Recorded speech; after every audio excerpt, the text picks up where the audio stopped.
So I took a trip to San Francisco, obviously worst places to visit. I can definitely think of a few. And I was thoroughly impressed with what they had. They compensated tremendously for the antiquated systems that we were looking at. That slide that Keith showed with the checks, that was almost identical to what we were looking at internally when we were analyzing our issues and our problems. And so when I saw it for the first time, I thought, how did you get a copy of our slide? And it's just coincident. But so we had the antiquated systems.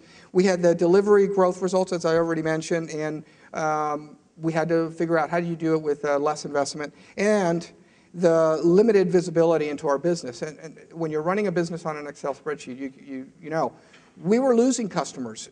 Because of our 10 to 15% growth in revenues, we thought we were wonderful. We were growing our business. What we didn't realize is we were leaving certain customers behind and actually losing business. Our growth could have been more if we had something else.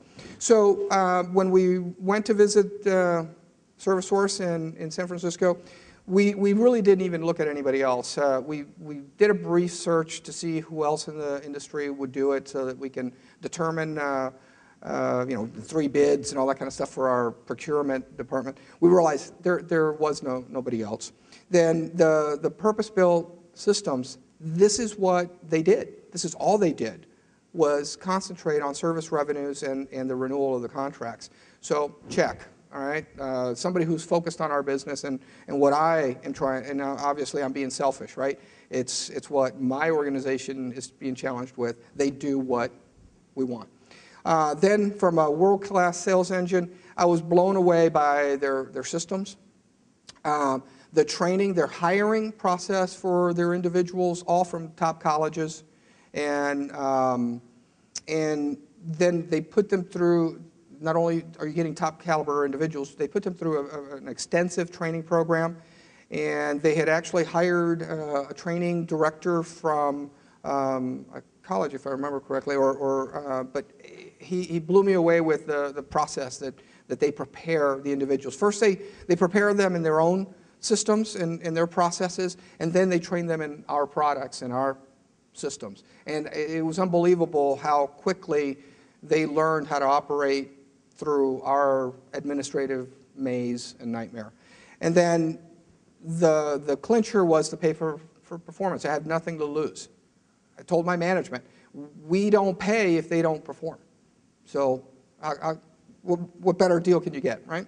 So what we did is we started the engagement in 2006, and this was the first real advantage that we received from them is they did a complete service renewal performance analysis.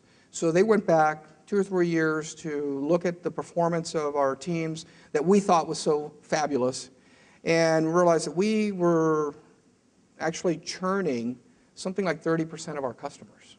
And we thought our churn rate was more like 5 or 6%. It couldn't possibly be true. We challenged them. No, this can't be possible. Your data must be wrong. You don't understand our business. And every time we challenged them, they came back and it was fact. And that's when we really realized what we were missing. So what we had is a 15% increase in renewal rates. And what we're talking about is our renewal rates were in the 70% range and grew it into the 85, and in many of the quarters, they're clearly in the 90% range. Not only that, the importance of renewing it in and of itself is obviously important, but renewing it on time. One of the things that Motorola has is because they're public safety customers, we can't take the hard position that many companies take in saying, your contracts expire December 31st. If we don't have a signed contract by December 31st, you're out of luck, and we will not respond until you sign a contract. You try that with a fire department, and a fire goes on, and their system is malfunctioning, and we say, sign this contract before we'll come out there, and you can just see Motorola's stock tank because we'll be in every newspaper in the world, right? So we're very lenient with our customers. And in many instances, our customer support managers, to support their inability, I should say, to renew contracts on time. They said, well, these are municipalities. You have to understand they have budgets, they have fiscal years, and they can't sign a contract prior to expiration. So the number of contracts that were signed prior to expiration, before the service source engagement, was something like 10%. And most of those were really non-public safety customers.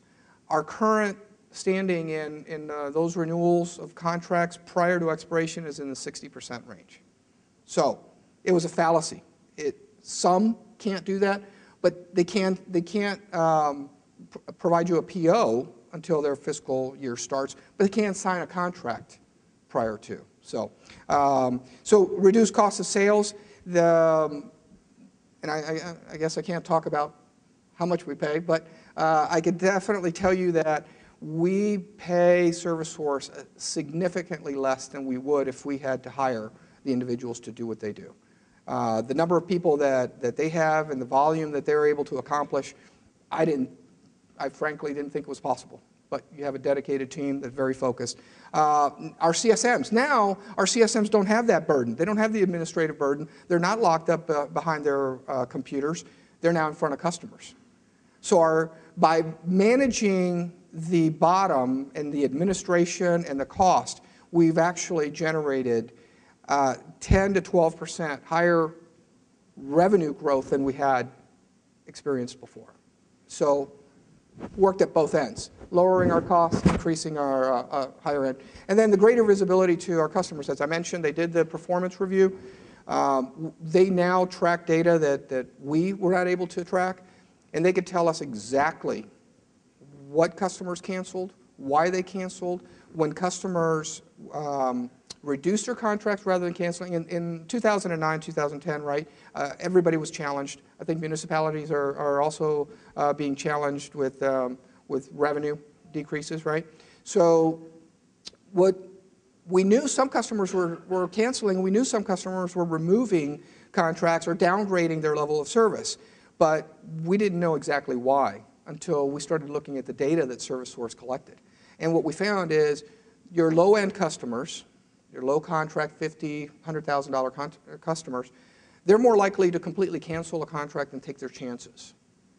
Our large customers were more likely to downgrade their contracts or just remove items. Had we not engaged them, we would still be sitting here trying to figure out the behavior of our customers and what we could do about it. Another advantage that we obtained from the engagement was our product group, our inventory group, all of the others that carry spare parts and determine how many engineers to continue to allow to continue to support legacy equipment and our technical support. They were making decisions based on their budget cuts to say, we're going to cease support on certain products. We're going to stop carrying certain spare parts, independent of what impact that might have with us. And we were at the tail end of that dog, with customers yelling at us, how dare you stop supporting us, and how dare you, we still have another 5 good years on this product. We can now, with ServiceSource's database, project our possible revenue losses and specifically identify the customers that will be impacted by those decisions. And we can start talking to them earlier and make a more intelligent decision that not only helps us, but helps our customers. Okay? So what we've done is we measure their performance. This isn't just go out there and do the best you can. We measure key performance indicators. In quarter renewals, I already mentioned that. Final quarter renewal rates, measuring the final contract that was renewed versus the opportunity dollars, right? And they're well over the 100% mark and into close to 110.